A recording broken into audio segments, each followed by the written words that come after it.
उठो, जागो और तब तक मत रुको जब तक लक्ष्य ना मिले। वर्ष 1833 था। शिकागो विश्व धर्म सम्मेलन के विशाल प्रांगण में एक युवा साधु धर्म परिवर्तन करने वाले सफेद वस्त्रों में खड़ा था। ये थे स्वामी विवेकानंद, जिनके शब्दों ने न केवल पश्चिम को बल्कि पूरे भारत को झकझोर दिया। उनकी वाणी में आग थी, आत्मबल का तूफान था और एक ऐसा संदेश था जो सदियों तक गूंजता रहता है। बहनों और भाइयों, उन्होंने कहा, उनकी आवाज हजारों लोगों के बीच गूंज रही थी। उठो, जागो और तब तक मत रुको जब तक लक्ष्य ना मिले।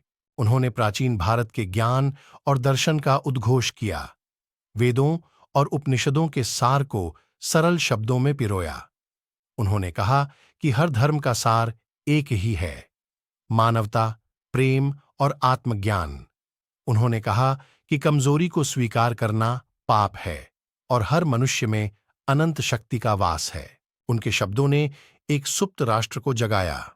भारत, जो सदियों से गुलामी की जंजीरों में जकड़ा हुआ था, उसकी आत्मा में एक चिंगारी सुलगी। युवाओं के दिलों में स्वतंत्रता की ज्वाला दौड़ पड़ी। उन्होंने सीखा कि डर से मुक्ति ही सच्ची शक्ति है और ज्ञान ही अंधकार को मिटाने का हथियार है। स्वामी विवेकानंद का भाषण केवल धर्म के बारे में नहीं था, यह जीवन के बारे में था। उन्होंने सिखाया कि हर चुनौती के पार एक विजय है, हर संघर्ष के बाद एक जीत है। उन्होंने कहा कि हार मानना मृत्यु है और संघर्ष ही जीवन का सार है। उनकी वाणी से प्रेरित होकर अनगिनत युवाओं ने अपना जीवन राष्ट्र सेवा के लिए समर्पित कर दिया। उन्होंने शिक्षा का प्रसार किया, गरीबों की सेवा की और सामाजिक बुराइयों के खिलाफ लड़ाई लड़ी। स्वामी विवेकानंद का संदेश एक क्रांति बन गया, जिसने भारत को जगाया और उसे एक नए युग की ओर अग्रसर किया। आज स्वामी विवेकानंद का भाषण हमें उसी जोश से भर देता है।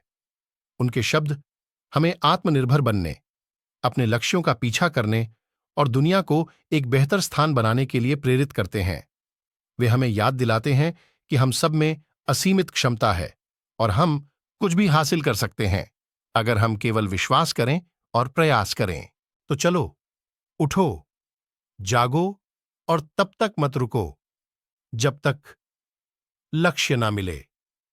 स्वामी विवेकानंद का संदेश हमारे साथ रहे और हमें एक ऐसे भारत के निर्माण के लिए प्रेरित करे जो उनके सपनों का सच्चा प्रतिबिंब हो।